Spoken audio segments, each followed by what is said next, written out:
3.5 years here in Singapore, a professor in revenue management, also teaching data analytics and digital marketing. Research interest, of course, in revenue management, metrics, and total revenue management.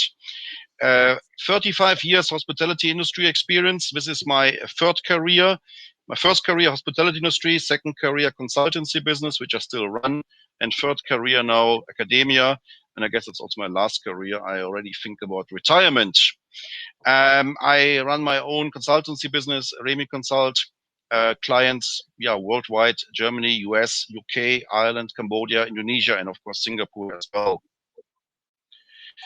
So the COVID-19 crisis, the three scenarios, and of course, it's changing almost every day or almost every week. So difficult to say.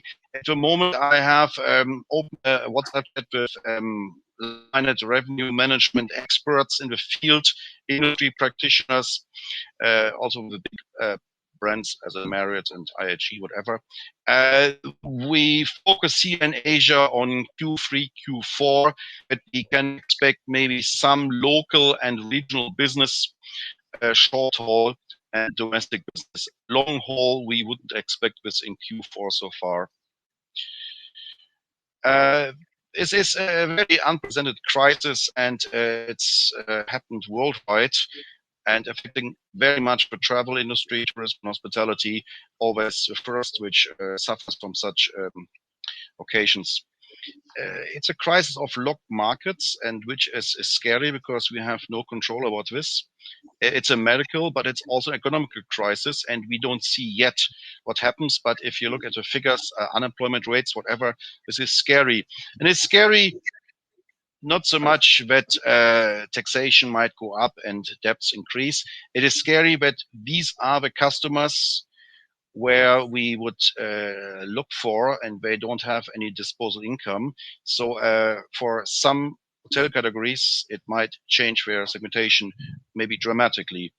And it is also a crisis of trust. We talk about trust, and we come back to trust, I guess, several times with this presentation, that people have learned social distancing is necessary, have learned that you can catch the virus all over.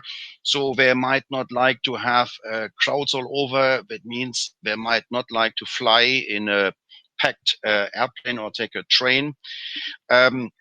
This is a scary development to regain trust, which we have not lost because of our own wrongdoing, because of the virus. But bear this in mind. So what is needed now? What kind of action to take? Change of strategy? I don't think so. Apologize. There are discussions, especially in the area of intermediates distribution. Should we now think about a change of strategy distribution-wise? Easy to talk about this and difficult to implement. Yes, the OTAs don't provide a very good picture at the moment in terms of their cancellation policy and in terms of treatment with the hotel industry, by the way, as well. But I would think, depending on the crisis, if it comes back in an L shape, that customers go back to established patterns, book maybe via intermediaries. Direct booking is definitely what we should focus on, but it's not that easy. I just look at the chat, but I think that's okay here. Change of tactics. Yeah, definitely. We have to look at different tactics at the moment to deploy them, to find answers and to generate revenues, full stop. So it's all about ROP, like I call it, revenue optimization planning. And of course, hand in hand with recovery.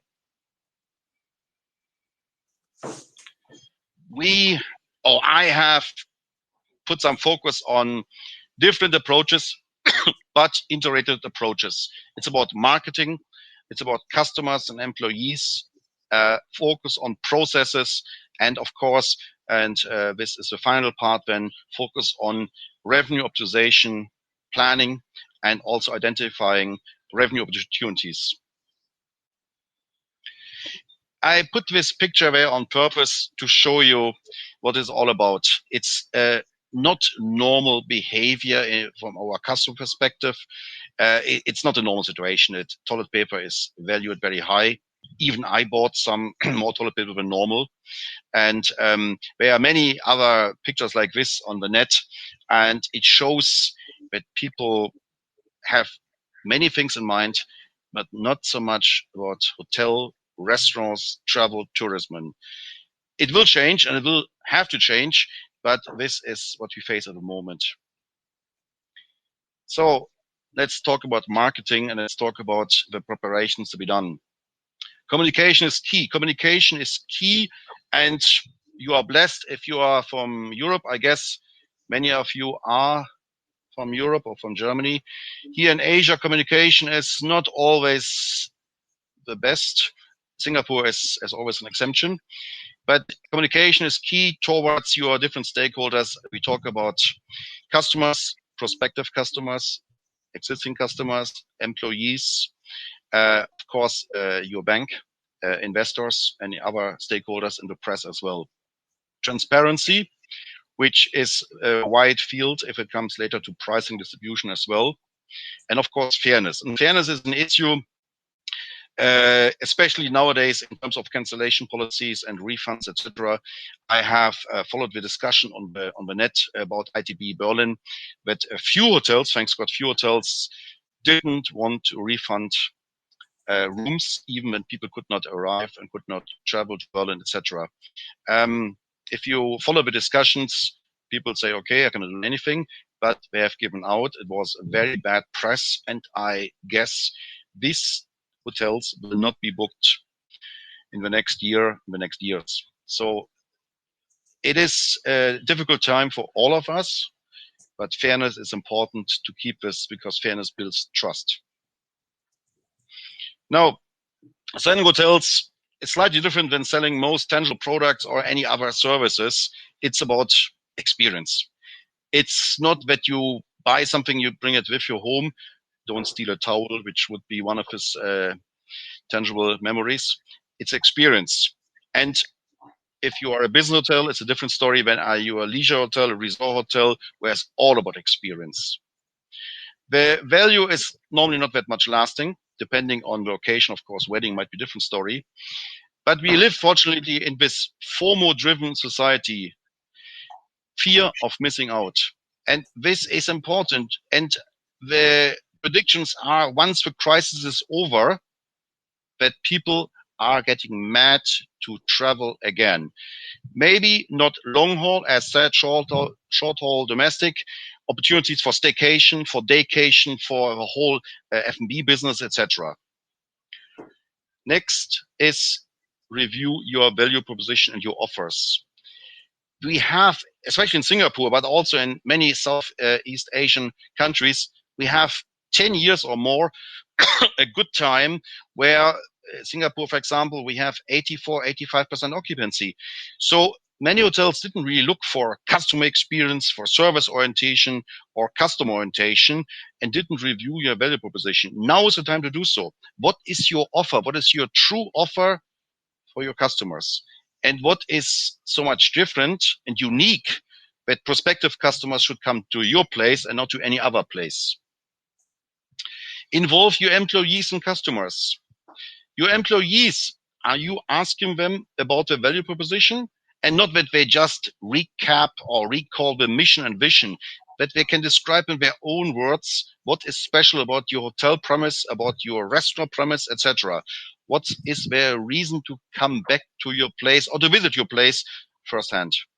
Customers, you have existing customers, ask them for improvement. And you can do it very nicely. And by the way, people like it. You ask people for this, and people feel even building up an emotional bond to your place. In marketing, it's all about uniqueness. Be unique, be different, and be brave, be bold, cheeky, and nasty. All such aspects in order to differentiate yourself and to attract attention from the audience. Break through the clutter. Every other hotel, every other restaurant, any other hospitality business will try to catch on customers because they all suffer, have suffered, suffer, will suffer. So they all focus on more or less the same markets with the same more or less marketing means. So in order to be successful, you have to be different, bold, brave, unique.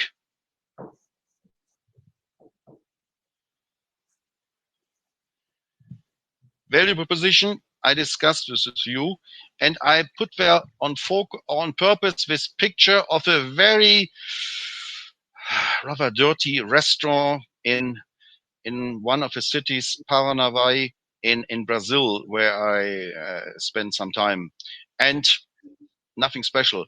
But you meet people, you meet friends there, and it's a nice place. You can be relaxed, you can do whatever you want. Fantastic. Home away from home a bit, and you have maybe more freedom than at home at your own home place. Of course, this is a strange example of value proposition, but can you formulate your value proposition? Is it really different from other value propositions? If you can't, work on this. Now is the time to review this. And as said, ask your employees, ask yourself, customers are coming to your hotel. We have many hotels here in Singapore. We have many luxury hotels here in Singapore, and I stay in almost all of them. I was doing my staycation from Friday to Sunday, 2 nights in all the nice hotels. And I have seen rarely a general manager in the morning at the checkout or the breakfast or at the check-in time in the afternoon in the lobby area, talking to customers and asking the bold questions. Why are you coming to my hotel? What's the reason for this? Now you might think it's stupid, but now is the time. At the next weeks, months, we have the same time. We have lots of time to deal with our customers, to talk to our customers, to find out the real reason. Is it really the price? Or is it maybe the convenience, the location, whatever it could be?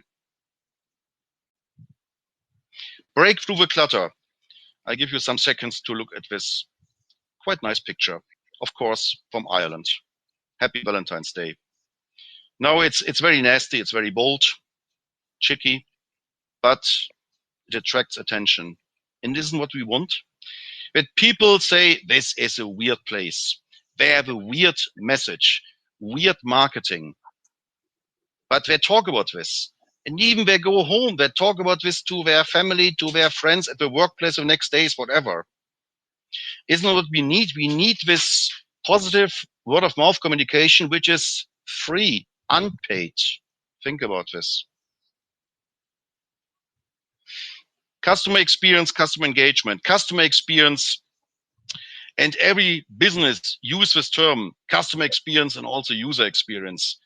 And often enough, it's, sorry to say so, rubbish. Customer experience is where customer have a positive experience. I put there on purpose 3 pictures below. One is at one of my favorite hotels here in Singapore, Fullerton Hotel. They run Oktoberfest in March. Who runs an Oktoberfest in March?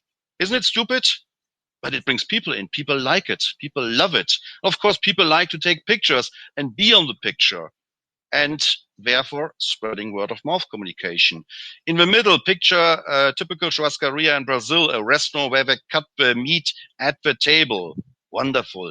It's an experience. You smell, I don't say you taste, but it's a great experience. And of course, to the right side, I go regular to hotels. You know, they have my customer profile, so they surprise me with a nice birthday cake. Nice.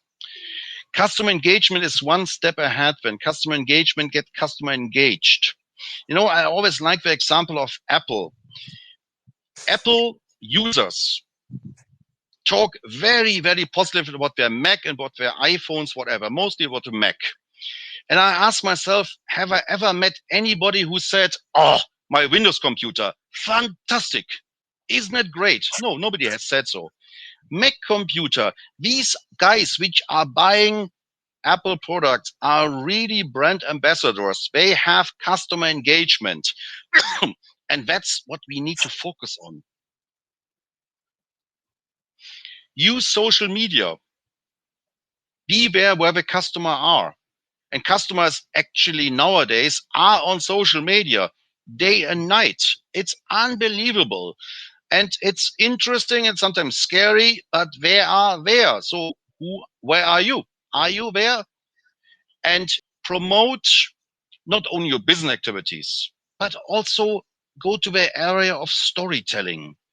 What are your people doing there? Do they a great job? Maybe a short video about a chef preparing some flambe or whatever.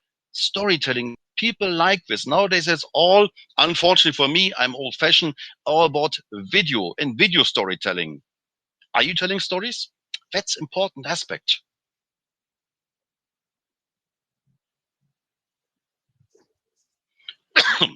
Sorry. Customer experience, customer engagement. Run charity events, cooking classes, thematic events. As I said, Oktoberfest in March, Christmas party in April, Thanksgiving in January. Fine. People think you are a bit weird. Great. They talk about you. Fantastic. And people like events. And I tell you, after this phase of COVID-19 coronavirus, even with social distancing measures in place, people are going for events. People want to go out and to socialize. Huge opportunities. And of course, if you do so, don't forget to promote this and to do any other thing like writing blogs, prepare videos, travel guides. People want to get inspired. Now is the time. They have the time. They have too much time at home, by the way. Now is the time to inspire them. The whole concept of customer journey has been more or less neglected by the industry. OTAs, already the early stage of dream inspiration, focus on the customer journey. Hotel industry, nothing. That's your chance now. Prepare yourself to focus on this. And by the way, it saves you money as well because you pay then less to others, intermediaries, OTAs, etc. Here the picture is on the bottom at Raffles Hotel in Singapore. The famous concierge, great Indian guy, fantastic. Big issue, one of my favorite areas as well, reputation management. Check for sentiment and reviews on social media. Do you check? Do you know how people talk about you? Do you follow up on this or just say, I don't mind? And of course, if you do so, plus also TripAdvisor, etc., are you using these reviews for any kind of improvement? I'm a very curious person. I always heard worse when a woman, and women are not bad, by the way. I always interested how hospitality business react to reviews. And it's amazing, either not at all, which is, by the way, bad, or sometimes with standard phrases which don't say anything. And just bear in mind, people take their time to write a review about your hospitality business, and you don't dare to answer them. Think about what kind of impression you give to your customers. Customer loyalty retention. Nowadays, it's all about to focus on your existing customers and keeping the customers. Now, if I talk to CEOs of the big brands, they say, yeah, we do so. We have our loyalty program. This is fine, but it's not sufficient.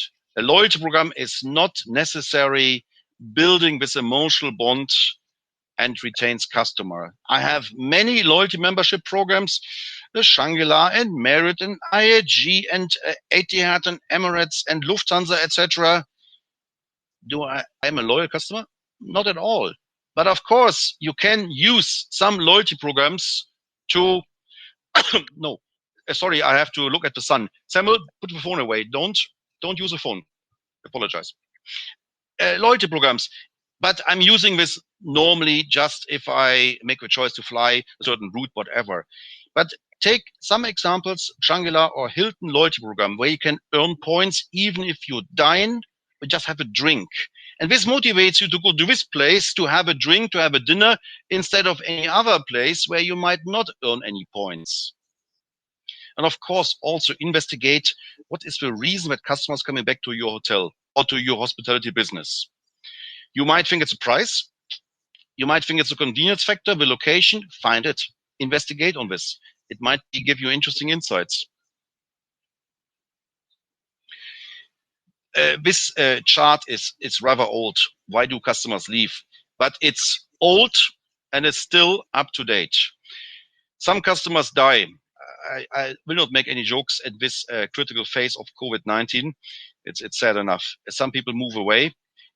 Some people base off friendships. Competition is 9% and it's not much more nowadays. Dissatisfaction, okay, 14%, maybe a bit more than nowadays. Indifference, 68%. If people don't see anything special, unique about your hospitality business and your offer and your service delivery, indifferent. No reason to come back to your place. Customer acquisition via pricing, the normal method. I always pray and always try to educate, don't do it. Hold on your price and don't discount. The only exemption if Professor Remy asks for a nice rate, you might feel free to give me a discount. No, I'm joking. So add value. It's about value. Now, what constitutes value? It could be customer experience, user experience, extraordinary service, free gifts, giveaways. To the left, you see a popcorn machine in a restaurant here in Singapore. Small thing, but the same with McDonald's principle. The small kiddies often enough define choice of restaurants. Hey, daddy, I got free popcorn. Let's go to this place. It doesn't cost much. Brings in people, and even adults like to have some popcorn. It's fresh, it's nice, tasty, etc., etc. Care, acknowledgement, and appreciation. It's always the simple things which most business fail on. What is the favorite word people would like to hear? Most top management guys tell me discount. I said, no. Price. No, I said, no. Then they say, maybe, thank you, please. I said, expect it, but not the most important one. So what else? They asked me. I said, address your customers and correctly, please. I'm Professor Remy. Now you might think, a bit weird. People like to hear their own name. And if you don't know your customers, what should they think about your relationship? Why should they come back another time if you don't dare to get to know them? And the data are there, by the way. Okay. Opportunity to show off. Clearly, hospitality, as said, is about experience. It's an experience factor which is dominating the scene, and people want to show off there. And this issue of Instagrammable hotel, where people choose a hotel on this factor, whether it has a great site or it has a very unique swimming pool or the floors are nicely decorated, that attracts people. And especially the upcoming generation, millennials and Generation Z, Instagrammable places. Does it take much efforts and much investment? Not necessary. But focus on this. We have here hotels in Singapore, but also in Asia, where some people, as a hotel staff, almost running around and can I help you? Can I take a picture for you? You want to have a picture from this angle, whatever? Amazing. Okay. Now I put here also friendship among many other factors. Friendship is also a bit this issue where you go back to a place, hospitality business, where you know the staff, the frontline staff, the waitress, the waiter, concierge, whatever. You like to see them another time. So from the hotel perspective, careful with high turnaround, it might be better to keep the people, especially if they work well. Marketing, personalization.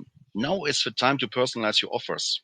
As already the picture was shown, knowing people by their name, title, etc., knowing their preferences, their likes, their dislikes, and personalize the customer experience. Also, you all have, hopefully, a CRM database. Focus on your loyal customers and the lost ones. Huge potential. If you can regain a lost customer, which for whatever reason you might have lost, this might be a very loyal customer afterwards. But also in terms of reputation management, you have some critics, you have some complaints, you deal with this immediately and fair and maybe a bit generous, a bit only, please. This might be one of the most loyal customers you have then, and he will spread the word around. Think about this. Lost customers, find out now is the time. Why have you lost maybe so many customers? Why you have lost certain market segments, whatever. And maybe you can refocus on this.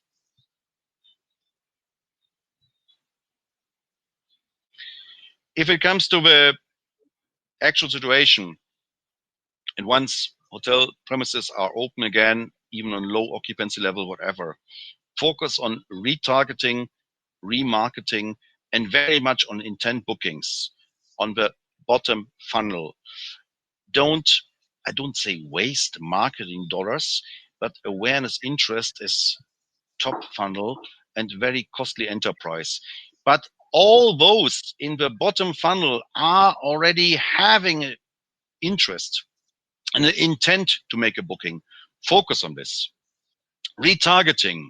If you make a booking via Booking, Expedia, Agoda, Ctrip, or whatever, and you stop a booking halfway, they come back to you 10 minutes later, half an hour later, latest, and ask you, can we help you? And you click the link and you are back in the booking process. I'm not aware of many hotel chains or hotels as such which offer this. It's not really a big technology issue, but it brings in extra revenue, retargeting. Otherwise, you might lose the customers. Focus on social media, fish where the fish is. Also, in terms of Facebook, Instagram, to enable bookings, big issue for the next years, by the way, and also on partnerships.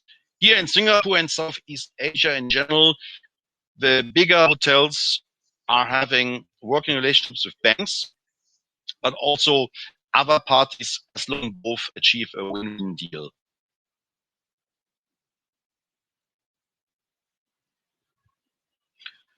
So hospitality is a people business. It's all about customers, isn't it? And yes, it might be a bit repetitive at certain parts, but on purpose to bring the message through. Okay? Do you really know your customers? Do you know their preferences, their likings, their spending patterns, the ancillary revenue generated? If there's potential, focus on this. Utilize your CRM database. Check all the relevant information, preferences, etc. There's a famous American hotel brand. I don't want to name it. No, I don't want to name it.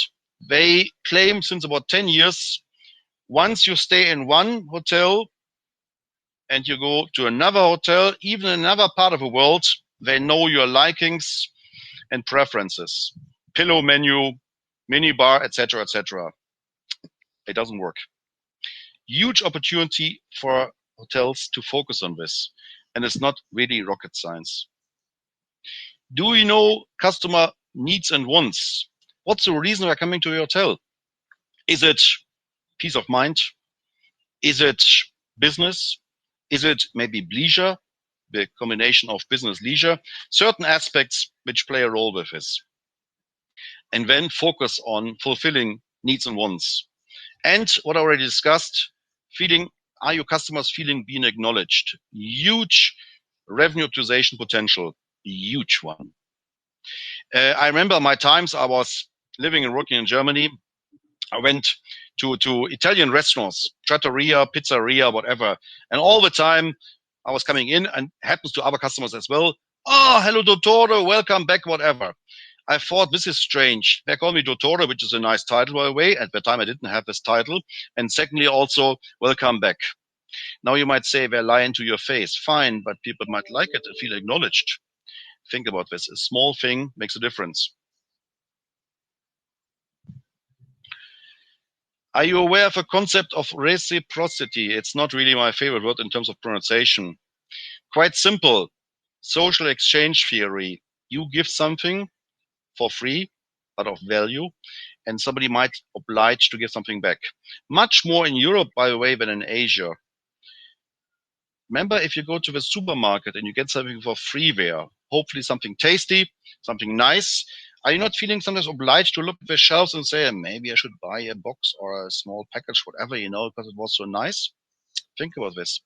Same in the hospitality business. Something of value for free or a small token, whatever, and people might feel obliged to give something back. Here, my example is also in these times nowadays, you have spa, you have F&B outlets, and they're all over in the hotel or around. And how to promote them best? Offer a teaser. People check into the lounge area, 5-minute spa massage, teaser. What's the outcome of this? Two things. First of all, people are aware you have a wonderful spa treatment or spa outlet in your hotel. And secondly, they might feel obliged, okay, come on, let's make a booking. And of course, then if you do such things, don't go away from this traditional forms here, 90 minutes minimum or 60 minutes minimum. Shorten this. Every dollar counts at the moment. Every revenue dollar counts. And also, why not invite some of your customers as a mystery tester in one of the other outlets? You might have some customers coming repeatedly to one of the restaurants, and they are happy, but they're also sometimes a bit critical, and offer them come back as a mystery tester to one of the other outlets, because they are honest, they are reflective, and they give you a good feedback. If you ask your friends to come to your outlets, they tell you, oh, great, wonderful, amazing, and so on. That's not really of value. Employees, also one of my favorite topics, unfortunately, often enough, not very well handled by the hospitality industry. These are our frontline staff, not very well paid, but they sell. They act as our brand ambassadors. So the question on purpose, do you really like your employees? I don't want to have an answer. Sometimes I guess I know the answer, but maybe you like them and treat them such. It's really, you don't, as a manager, you don't sell anything, but your frontline employees do so. And if they are happy, customers are happy. And happy customers spend revenue dollars. Happy employees, happy customers, happy revenue. Do you know the needs and wants of your employees? And of course, the standard answer I hear all the time from the CEOs, more salary. Indeed. And the salaries are really a bit low, isn't it? But it's not the only thing they asked. They asked also for a certain freedom, not kind of micromanagement, flexibility, and all such aspects. Give them this. Especially in these times, it's a good time to review your practice. Micromanagement, where people live and work in fear, will not work anymore. Give them a certain level of freedom and responsibility. But of course, also check what they're doing, what they're supposed to do. And an interesting point I always asked in contact with the industry, when have you seen them last time, your employees patronizing your hotel or your restaurant or whatever, with their family, with their friends? And often enough I hear, no, I haven't seen them. And sometimes even here, I don't want to see them, which is even worse. You should want to see them, especially now. We have here one of the biggest hotels, more than 3,000 rooms, Marina Bay Sands. They put extreme focus at the moment on family and friends rate. They asked their employees that they are allowed to give this family friends rate even to their friends and their family around, just to build on some occupancy. You can discuss it, but the point is, make sure that you check this, that your employees are happy to show their friends and their family, their workplace. If they feel ashamed or they're feeling afraid to do so, then there's something wrong. And it's not wrong, something wrong with your employees, it's something wrong with your business maybe, and with your business attitude. Okay? So it's all about placing emphasis on your employees, making them really brand ambassadors, and motivate them to sell more and better. If you look at the luxury retail, not that much better paid, but the accuracy and the service orientation, the customer orientation is amazing there. If you look at our hospitality employees, it is between good and bad. Every range is possible. Do you train your employees? Now it's time for training. not many people work at the business at the moment, right? So it's time for training. Singapore government, again, very, very proactive. They subsidize training up to 90%. And even when hospital industry don't send that many people for these trainings, it's amazing. Yes, it comes at a cost to train your employees, but it's important, and even worse, it's necessary. I always like the example to provide you with example with my diverse restaurant experiences. Wherever I'm Singapore, and I was in October, November, I was for 5 weeks in Germany as a visiting professor at the university in Munich. So I was going to several places, restaurants, whatever. And I want to order another glass of beer. And my hand, I was raising my hand left and right, and nothing happened. I tell you, even I would die there, they would not recognize this. At my time, and it's a long time ago, we learned eye contact, keeping eye contact, the basic skills to put the focus on the customers. Industry knowledge. One funny example, I was staying at the Grand Hyatt in Singapore. At the checkout, calling a Grab, the display asked me, what's the street name? I didn't know. So I asked the concierge, full-time by the way, what is the street name of your hotel? He didn't know. Can you imagine? Can you imagine? So what we are talking about, we talk about training, we talk about basic training.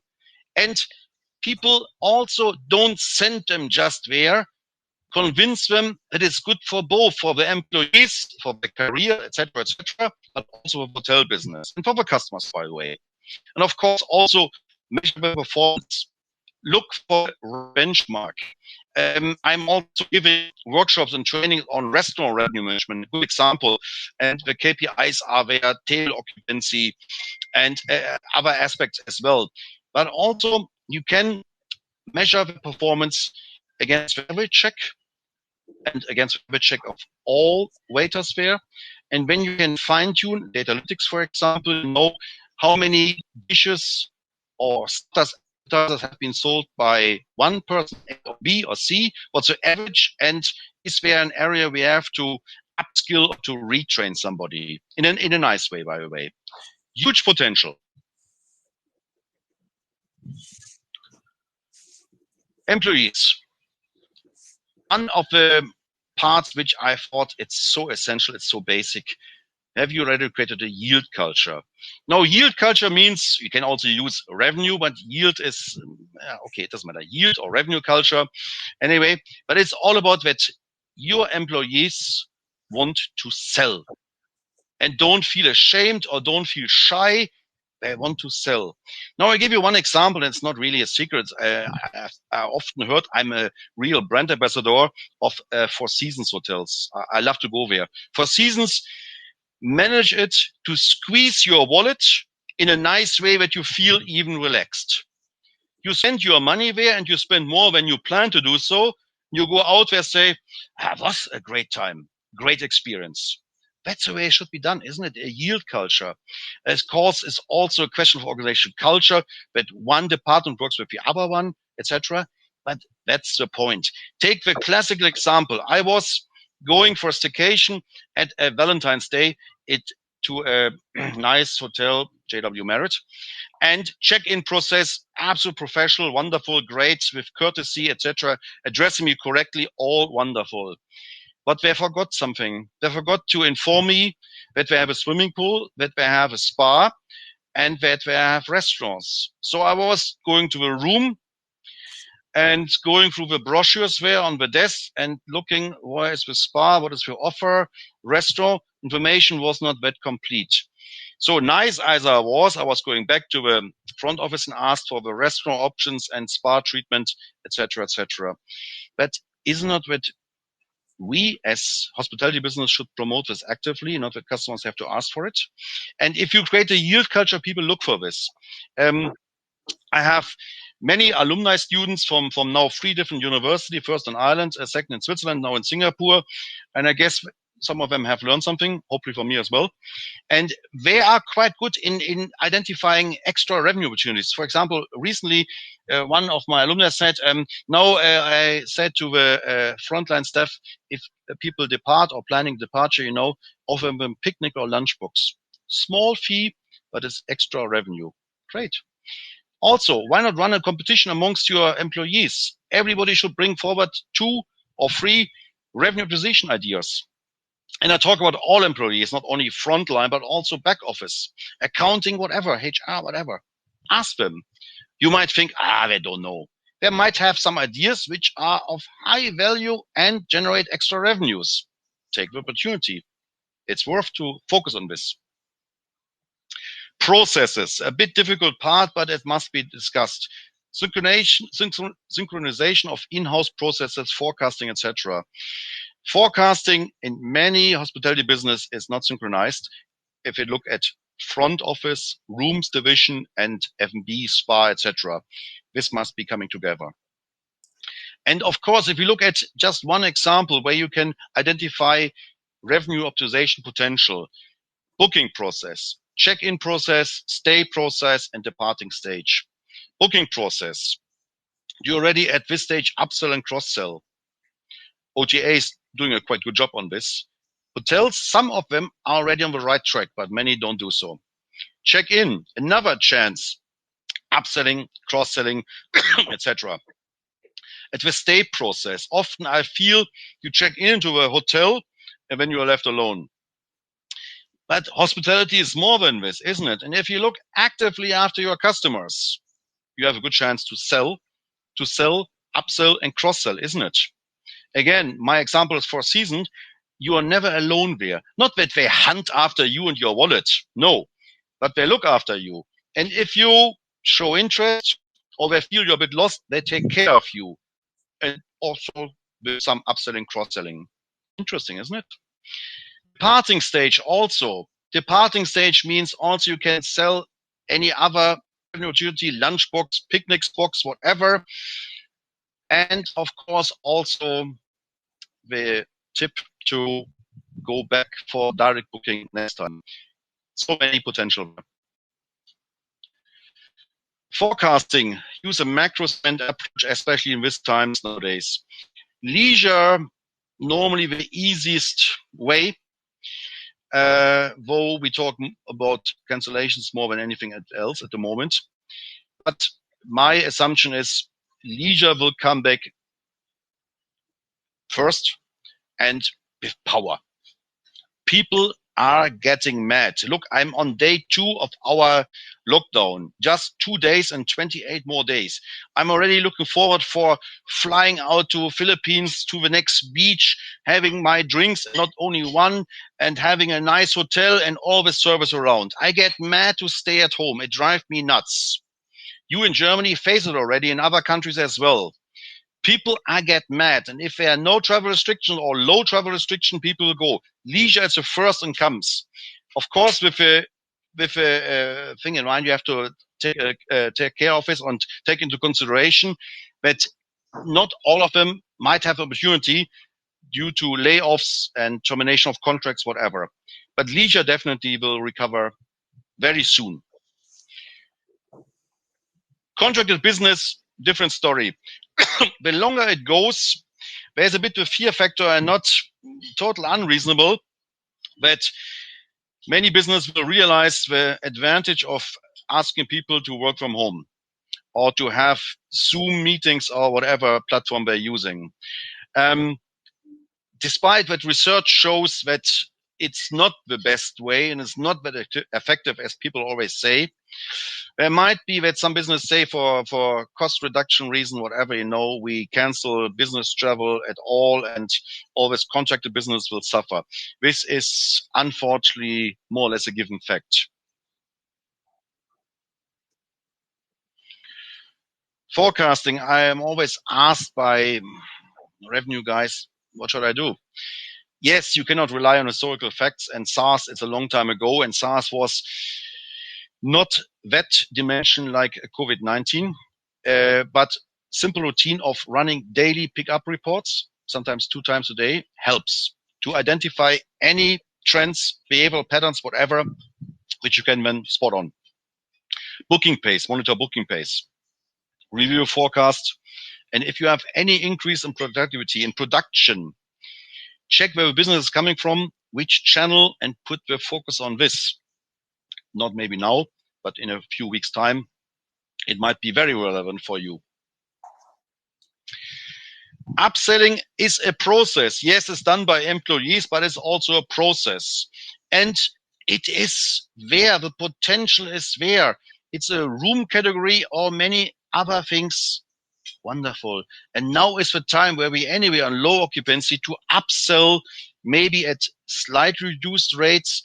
We'll always say it's a once-off opportunity, not that people get used to this and build in a reference price on this. But now is a chance to upsell.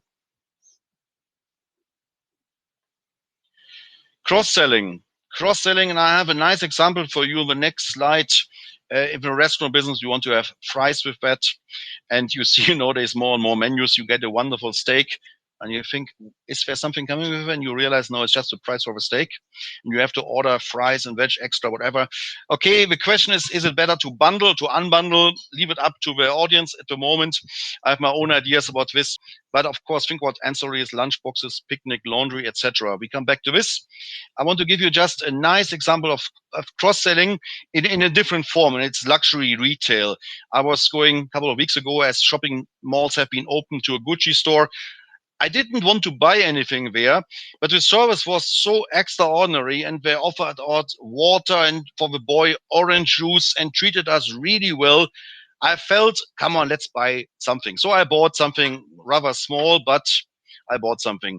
And then my girlfriend was scrolling around and looked at the chain you see to the left here, and also a new handbag. And I asked for the price tag, quite hefty. But what happens when I paid my bill, and they asked always for the contact data for a couple of reasons. And half an hour I got a WhatsApp message with this offers here. This is cross-selling at its best, isn't it? I love it. I just wonder, is the hotel industry doing something similar? Not really, isn't it? Not really. Huge potential. Simple selling, also part of the processes and training. It's about communication. It's about the right wording. And of course, also to avoid maybe wrong wording. In Singapore, there's a thing, I can't believe it. I hope it's not so much in Europe, but I'm not so sure anymore. In Singapore, whatever you place an order, they say no problem.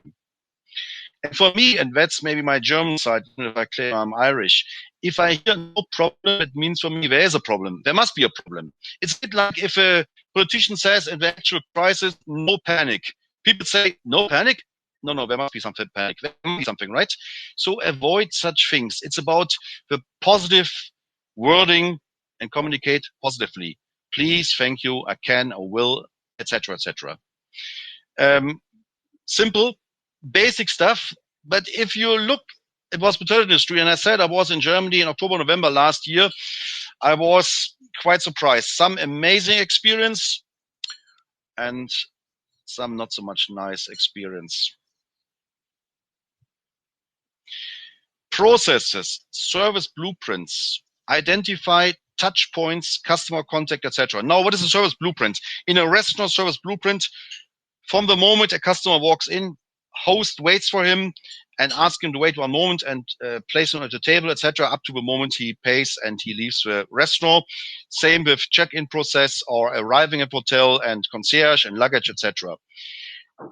Prepare or develop such service blueprints and really check for the touch points, customer contact, points of delay, which you can control, of course, points of concern and pain points, and then build in the optimization potential.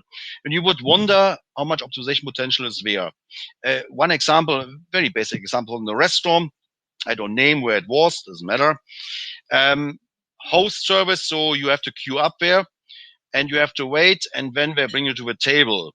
What is not nice, if it's a Saturday, early evening, 5:30, almost no tables are occupied, and the queue is building up longer and longer because the host can just deal with one party, and then he has to take a note, another party, whatever. And you are waiting there and you think, what for? I am here. I am willing to spend my money. Please allow me. And it doesn't work this way. Not good. So service blueprints, all such aspects, good chance to identify revenue opportunities. Of course, also cost reduction, but mostly revenue potential. Now, how to focus on AR, ancillary revenues, and identifying revenue opportunities. Check your service offers. Are they yieldable or non-yieldable? Now, if I take the example, you have hotels with a swimming pool. In some cases, you cannot yield on this. In some cases, you can offer locals a package, whatever. But of course, I would not charge hotel customers for use of swimming pool, okay? Get your stakeholders involved, all different stakeholders, and learn from other industries. I always say luxury retail, fashion retailer, and banks. Okay, banks are a story on its own, but they are very creative to charge you for each and everything. Just imagine you using the ATM and they charge you for this. You doing their job to get your money, which you put there into their account, and you get charged for this. The best is, I still dream of this in Switzerland. You open a bank account, you pay for it, and you close a bank account, you pay another time for closing this. Think about this.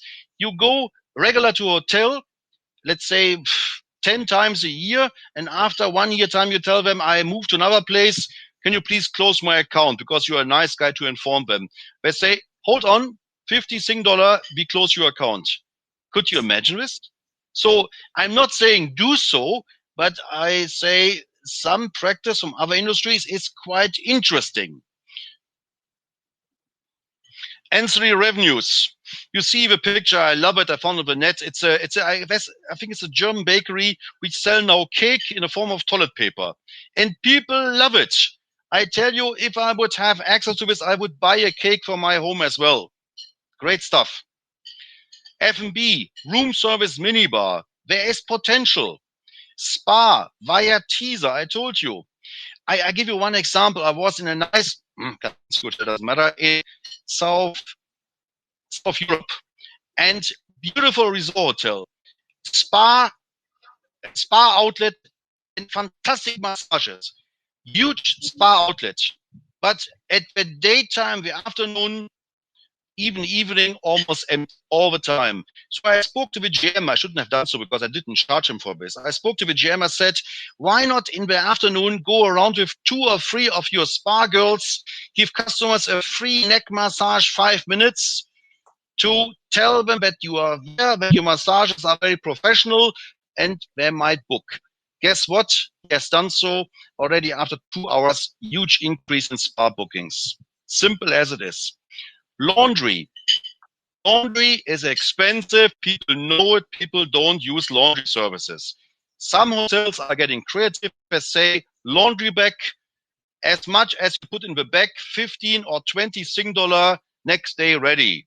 And I tell you, people get, of course, getting creative, even me, to stuff as much clothes into a bag what's possible.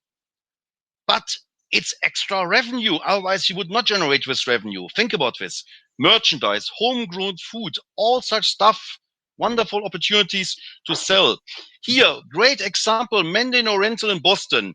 They now also face issues, occupancy, and decrease of revenues. They offer their housekeeping services to private residents around. Great, fantastic. You have to pay your housekeeping staff anyway, so keep them busy and generate extra revenue. I tell you, if it would have something like in Singapore, I would directly book them. Directly. Anyway. Revenue opportunities. I stick with this topic. I think it's absolute important and of relevance. Utilizing the lobby area for co-working, and of course also selling hotel rooms they use for home office. People cannot work at home. Look at me. I'm working at home. I'm blessed. My girlfriend is quiet. The boy is quiet, and they don't distract me. But other people have maybe 4 or 5 children and the grandparents here. They would be happy to have a day home workplace in a hotel, whatever, or run Zumba classes in the lobby and video stream this, and maybe as a paid service. Live stream paid cooking sessions, staycation, daycation, workation, huge array of revenue opportunities. Another example here in Singapore at the moment. It started with one cocktail bar and now already the second one. They prepare cocktails. You can pick them up, and nowadays even they deliver to your home. Is it expensive? Okay, it's not that much more expensive than you would drink it there, but they have no chance because the bars must be closed. For them, extra valuable revenue. I will go for it, that's for sure. The next days, I think Good Friday, I need my dose of some nice cocktails. Wonderful, isn't it?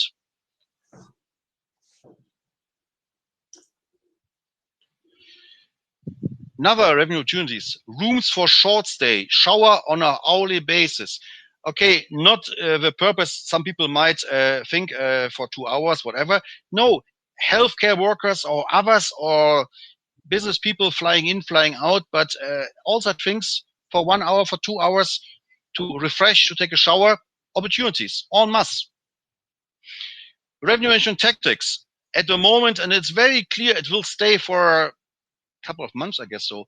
Focus on domestic market, short haul market, staycation, daycation. Encourage longer stays. I wasn't shocked, but I was quite surprised. Here in Singapore, many hotels run staycation. The staycation they promote 1 night. Is it a joke? Staycation is not 1 night. Staycation is minimum 2 nights. And for another reason, for a reason from our business perspective, if a guest stays 2 nights, we have even better chance to generate ancillary revenue. For 1 night only, late check-in, early check-out, forget it. 2, even 3 nights. And by the way, then you can also discount. The third night is free. Huge discount, but it doesn't look like a discount, but much more an added value. And of course, in this case, remember, back transparency, fairness, promote super flexible rates, book with confidence rates. People are afraid, rightly afraid to make a booking, and then the travel restriction will go on and on. So offer this opportunity. As I said, hold price as much as possible. Add value. It's about packages, it's about bundling, and fence these offers. Rate fence means protect this special rate against those customers who would be to pay a higher price.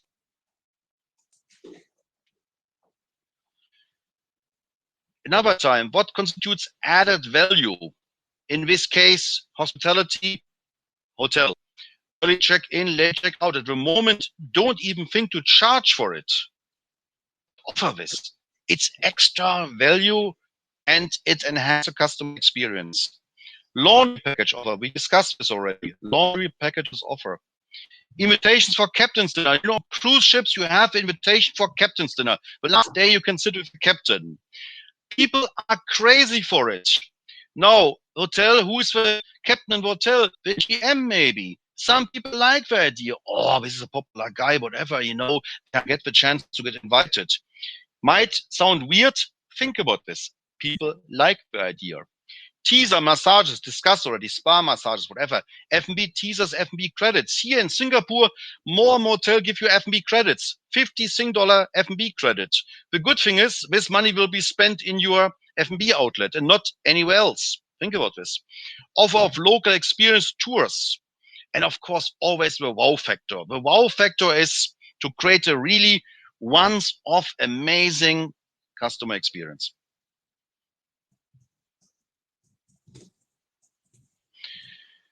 Actively apply pricing tactics, anchoring and decoy pricing.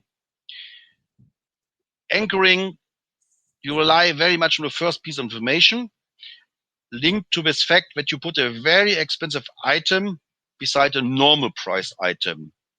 And it works. It's scientific, has been scientifically researched. It works. Decoy pricing, not 2 options, but 3 options. And when the option you would like to sell and maybe seem to be expensive is less expensive because of a decoy effect. Wonderful thing, often enough not applied. Test constantly your pricing, WTP, willingness to pay. Do you know what customers are willing to pay? Try to find it out. There are not so many companies doing a great job on this, on willingness to pay. Amazon is one of the companies doing a good job on this.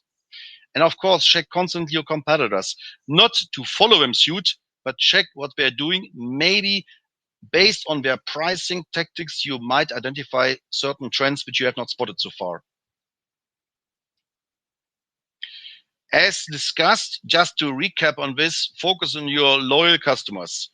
Loyal customers, let's say enrolled in your loyalty program, offer special offers, postpone expiration dates, double points. I got an email a couple of weeks ago from Etihad. I get now every month for free extra 1,000 points to come to the next level of membership tier, whatever. I thought that's great. And I tell you something, if I fly back to Europe, I will fly with Etihad. They take good care of me. Isn't it fantastic?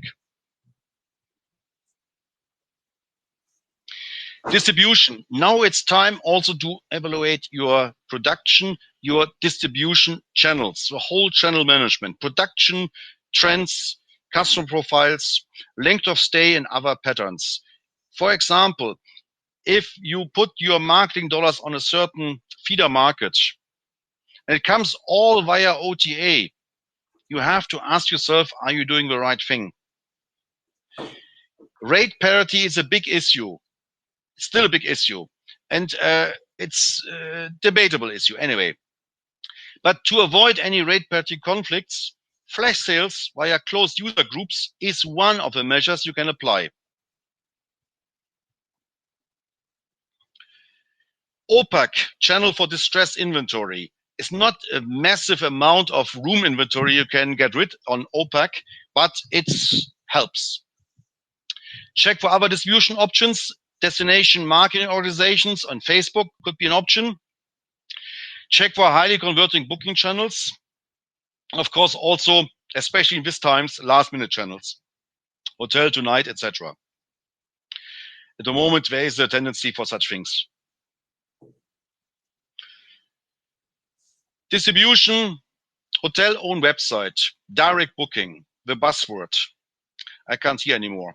I have my own theory about this, and I'm doing a research project on this. What are the real cost of of direct booking against intermediaries, etc. Okay, but it's a huge field, and I don't want to discuss too much on this. Just make sure if you have opportunities and the potential that you ensure a seamless three-step booking process. How often you have to go through several steps before you can finish your booking. Look at OTAs, they are leading the pack. Increase customer experience and user experience on your website as well. That you create the stickiness factor, that people stay on your hotel website, they are looking around, they're searching whatever. I give you one example. I have had a dog, Sparky, and I was always looking in my time in Europe for pet-friendly hotels. And I was going to hotel websites, I could rarely find information about this. If you go to booking.com, Expedia, there's a filter where you can look for pet-friendly hotels or hotels which don't allow pets. So easy it is. Prepare for recovery. Recovery is coming sooner than later, but of course it's coming. We don't know the speed. We don't know it's a V or L curve, but it's coming. So again, review your value proposition. Review your business mix. For example, your real loyal customers, put some focus on this. And don't cut your marketing, shift your marketing spendings. You review a pricing strategy. By the way, do you need so many price points? Think about this. Also, somebody has to look at this and to deal with this. Maybe also more transparent and also clearer pricing strategy and tactics. Review your distribution mix, focus on direct, not focus on direct in terms of I want to gain 100%, but maybe doing a better job on this and then slowly increasing your direct booking. Review your comm set and also your KPIs. Which KPIs are really important for you in terms of revenue, net profits, etc., etc. And modeling supply to meet demand. That means recovery is coming. And have you all your outlets then prepared? Are they open to take business? And by the way, are they also properly staffed? It would be a catastrophe. The recovery phase is coming in and you're not prepared. in any way that you have not opened the swimming pool or the F&B outlets or the spa treatment, but you sell yourself as hotel, full service, etc. Think about this. Some hotels will fail on this, that's pretty sure. Key takeaways. Hold on the price. Focus on adding value instead of discounting. And don't cut your marketing, really shift it. If you now think you don't need or you don't want to spend anything on marketing, it will be a bad idea. Because now it's not a time where people book your hotel, but you must stay in people's mind, top of mind, to get your bookings once they can travel. My final slide. Some final words for you after 1 hour and 10 minutes. Stay curious. Always ask the why question. Why are customers coming to your hotel, to your restaurant, to your any other hospitality business? And why are they not coming? Why are they coming back, for example?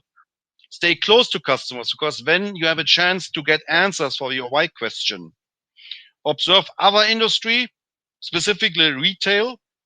And Steve Jobs said, stay hungry, stay foolish. That's it. Thank you very much. Thank you, Detlef, for having us for this great speech. I will do a short recap and then we have some questions. And I would like to ask you some questions. Maybe you can answer our poll. It's on the screen now. And I will do a short recap. So for the hotels now during the crisis time, be creative. Home office, day use, cleaning service, takeaway. You've seen many nice examples there.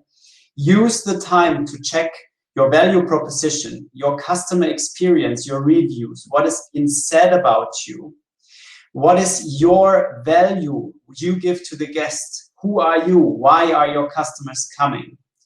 Then talk to your employees. Use the time for feedback and training them. Use the time to come up with incentives, maybe to motivate your employees, because they bring in your money, they sell your products. Build up customer relationship management and a database for your guests. Contact your loyal customers. Who are your loyal customers? Create added value. Check your distribution channels. Re-evaluate your revenue touch points. Where can you optimize? And last but not least, prepare for the marketing, prepare for the recovery for after the crisis. Think of leisure first. Think of who will come to your destination. If you're in the Alpine sector in Europe, in the Alps, people will rush into the Alps. I'm a crazy sports guy. I will go out immediately once this is over again. So we had one question of Christian. He wanted to ask about fenced offers, Detlef. Maybe can you say something more? What is a fenced offer and how do you see that? Rate fence or a fenced offer is quite simple. If you have special discounted rate, you fence it with conditions. There could be conditions, advanced purchase. It could be that you have to stay minimum 2 nights, etc. These are the classical rate fences. It could be also linked to demographics, that you have to certain age group or whatever. Okay, thank you for this answer. There's another question. How would you respond and react to your guest if price and convenience is the reason for them to visit your hotel? I wouldn't be surprised, because of course, let's face reality. Price and convenience is often enough a major decision point. But of course, to make it also clear, price is not the same like convenience. If it's price only, I would be a bit scared. Depending which category I would represent, okay? If it's price only, I would be very scared, because these are not customers you can really build a loyalty. They are price hunters and they are not having any loyalty apart from price loyalty. If it's convenience, it's a different story. Convenience could be based on location, could be on certain features, could be on amenities. etc. Convenience is a story where I like to focus the customer and have a very detailed chat, what exactly the factors and what you can do better, and maybe which amenities we don't need to focus on that much. So it's a great debate if it comes to convenience. Now, if it's price, you have then, of course, the very price-sensitive customer. And as I said, in the long term about a sustainable business, I would not too much put focus on this because they don't value the product, they value the price. And once somebody else in your comp set change your price to a lower one, this customer is lost anyway. But if price is maybe because he was too lazy to look for every other aspect or there is a price war, it's a different story. Okay? Okay. Thank you. There is the next question. Do you have an example, maybe from other industries, with which you can create quick profit, but not only revenues? Sorry, I have to go back. An example of another industry where you can, which you can, like a quick fix, which brings profits and not only revenues, maybe from other industries during the crisis now. Only brain, the big question.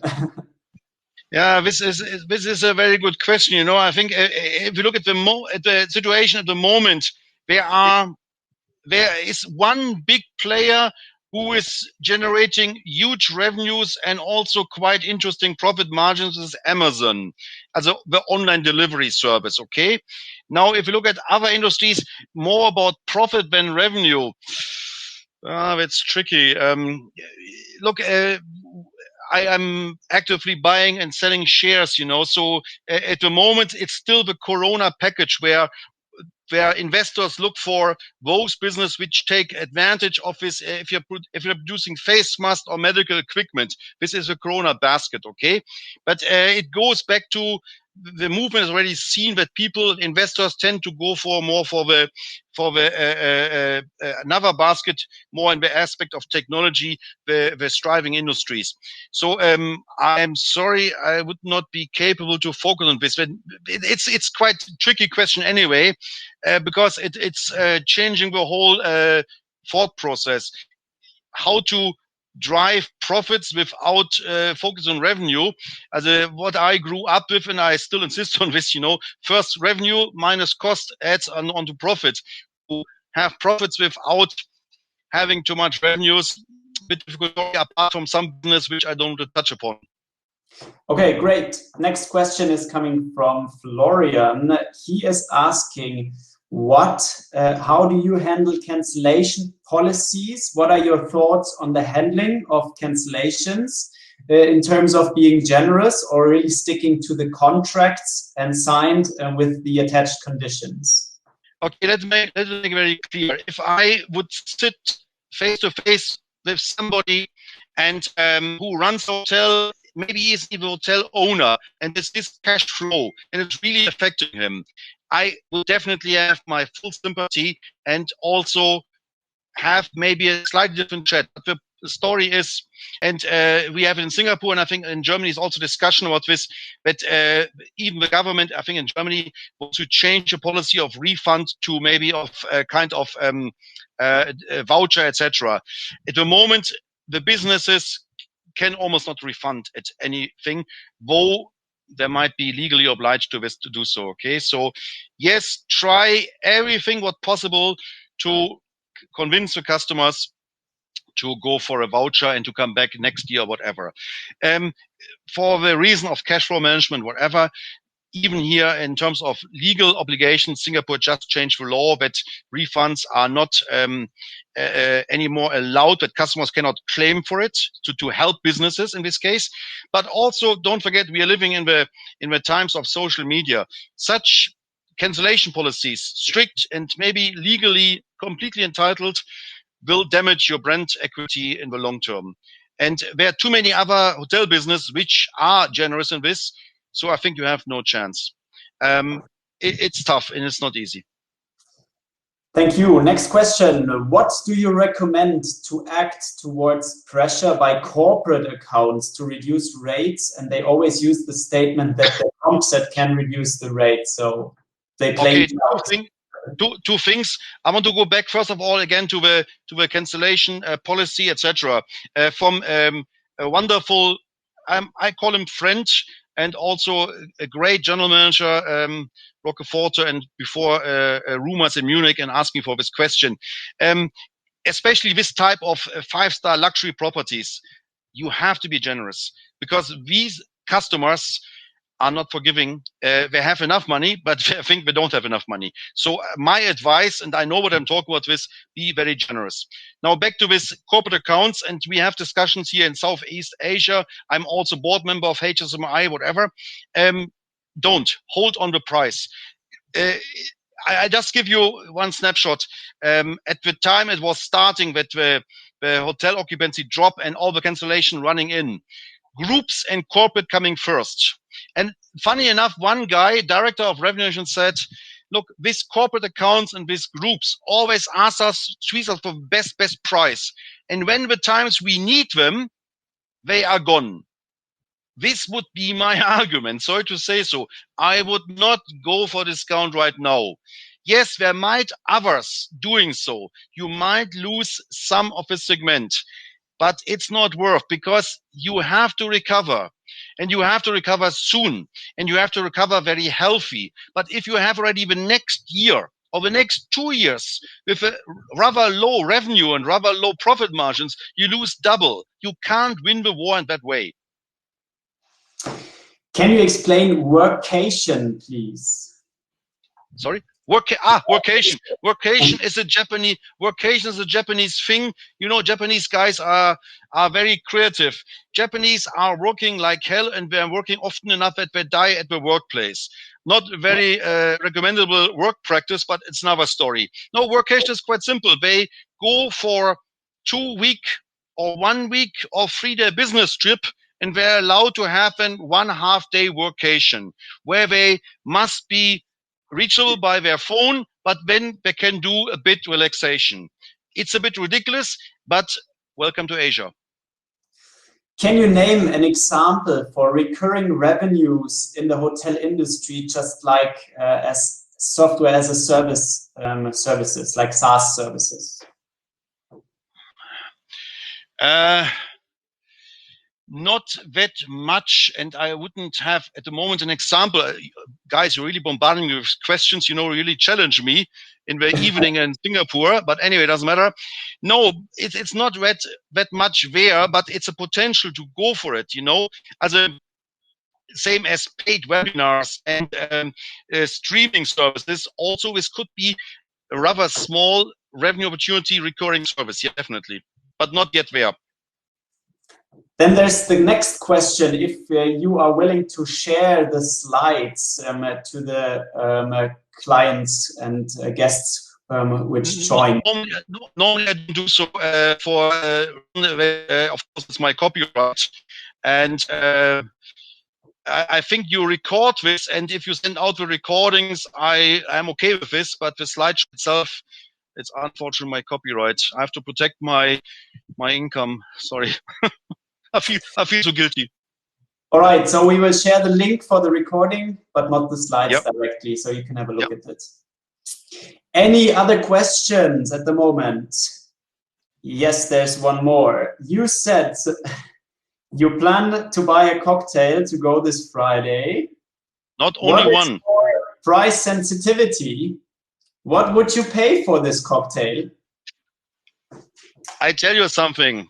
But it's maybe also me. It's day 2, and then on Friday it's day 4. I'm desperate. So price sensitivity, forget it. I see it as a customer experience, as a once-off opportunity. If it's good, I go for a second time.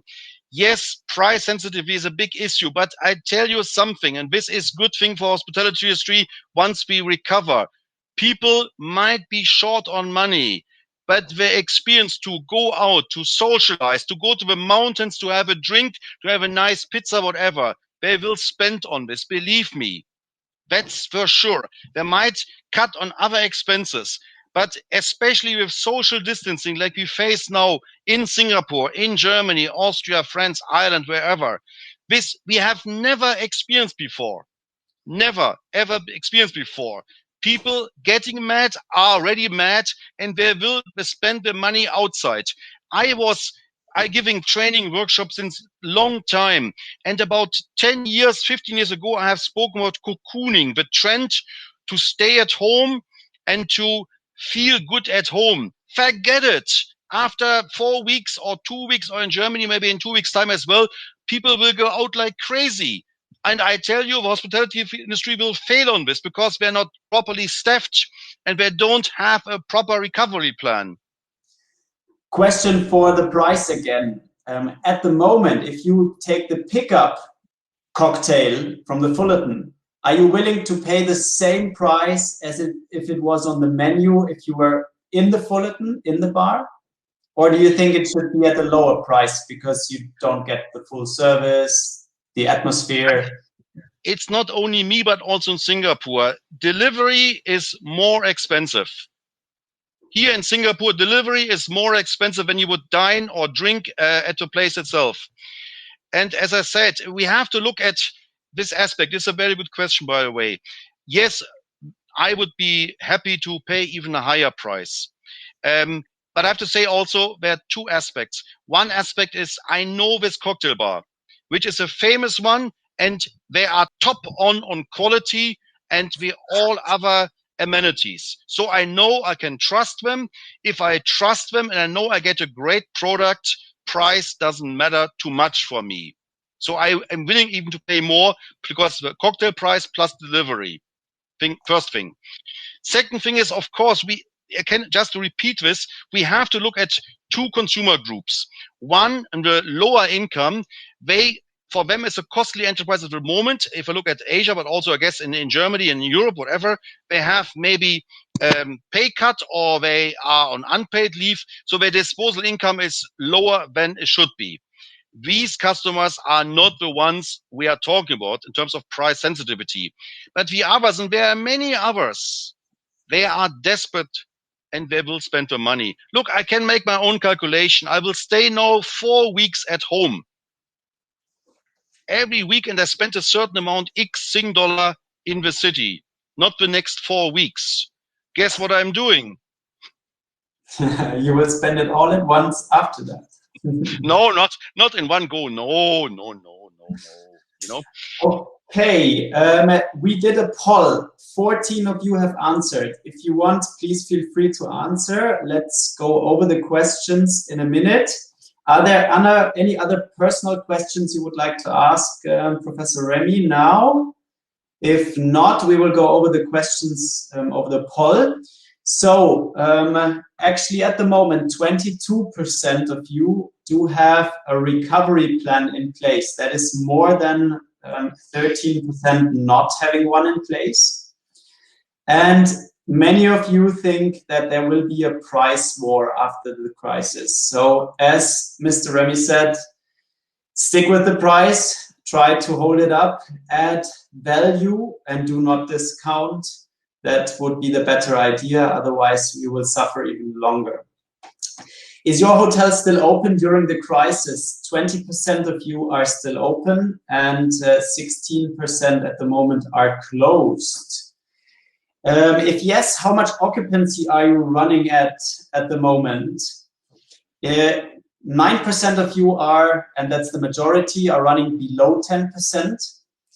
Some of you are below 20 and below 30. And one of you, I'm curious who this is, they run above 50%. But maybe you have sold your hotel as a quarantine hotel, something like this. Maybe you can give us an insight. Yes, it's a quarantine hotel, quarantine hotel in Doha. Thank you very much for that feedback. That is great. Are you able to recover a lot of revenue? So is that paid well, or did you have to discount a lot as a quarantine hotel?